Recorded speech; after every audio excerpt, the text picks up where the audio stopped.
ফের সাইবার প্রতারণা। Barasat cyber crime শাখার দ্বারস্থ প্রতারিত ব্যক্তি ধাপে ধাপে 6 লক্ষ টাকা খোয়ালেন দেগঙ্গা দোগাছিয়ার বাসিন্দা রেজাউল ইসলাম। ঘটনাটি প্রথম ঘটে গত 16 জুলাই। রেজাউলের ফোনে একটি ফোন আসে, বলা হয় বিদ্যুৎ ভবন থেকে বলছেন ফোনের মারফত কিছু আপডেট করতে হবে, তা না হলে তার বিদ্যুৎ সংযোগ বিচ্ছিন্ন করে দেওয়া হবে, আর এই আপডেট করতে 13 টাকা খরচ করতে হবে। রেজাউল কিছু না বুঝে সে আপডেট অপশনে ক্লিক করে দিলে তার ব্যাংক অ্যাকাউন্ট থেকে 95,000 টাকা চলে যায়। পাশাপাশি তার ফোনে থাকে সিম কার্ড নো সার্ভিস হয়ে যায়। রেজাউল দৌড়ায় ব্যাংকে, কোনো সুরাহা না মেলায় দেগঙ্গা থানায় যায়। সেখানে অভিযোগ জানানো হয়। থানা থেকে বিষয়টি দেখছে বলে জানায়। এরপর চলতি মাসের 1 তারিখ রেজাউল জানতে পারে তার ব্যাংক অ্যাকাউন্টগুলি থেকে কখনো 1 লাখ আর তার বেশিও, কখনো 10, 20, 50,000 এইভাবে মোট 6 লক্ষ টাকা তুলে নেওয়া হয়। তার মোবাইল নো সার্ভিস করে থাকায় মেসেজ কিছুই পাননি।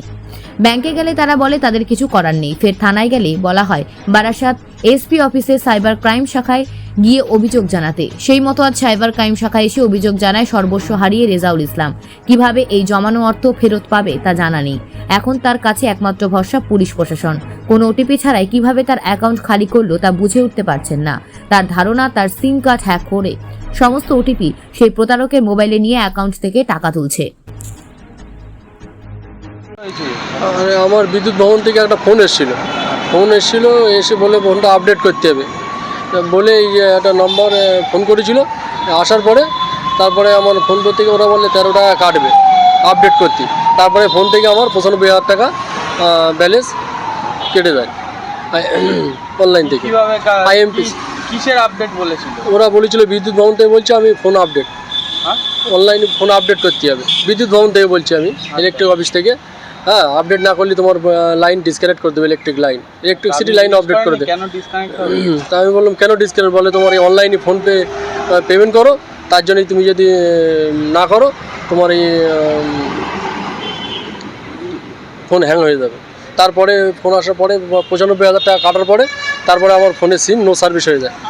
ফোনে একা সিম আসলে নো সার্ভিস ফরওয়ার্ড হয়ে যায়। আমি কিছু করলাম না, ফোনটা আপডেট করলাম। ও বললো আপডেট করতে, আপডেট করলাম। করার পরে ফোনের সিমটা নো সার্ভিস হয়ে যায়। তার সিমই কোনো কাজ। থানার দ্বারস্থ হয়েছে। এবার তখন আমি 16 তারিখে থানায় জিডি করি, সাইবার ক্রাইমেও করি। ওরা 16 তারিখে ঘটনাটা কবে হয়েছে? 16/7। হ্যাঁ, 16/7। আর থানায় গেছিলেন কবে? ওই 16/7-এ।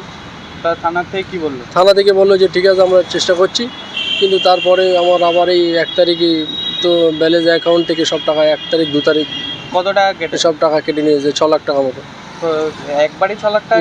না পর পাই 95। কতবার? 2 লাখ, 50,000, 40,000, 20,000, 60,000, 30,000, 10,000 এইভাবে টাকা কেটে গেছে। যত সব অ্যাকাউন্ট থেকে পরপর টাকা কাটছে।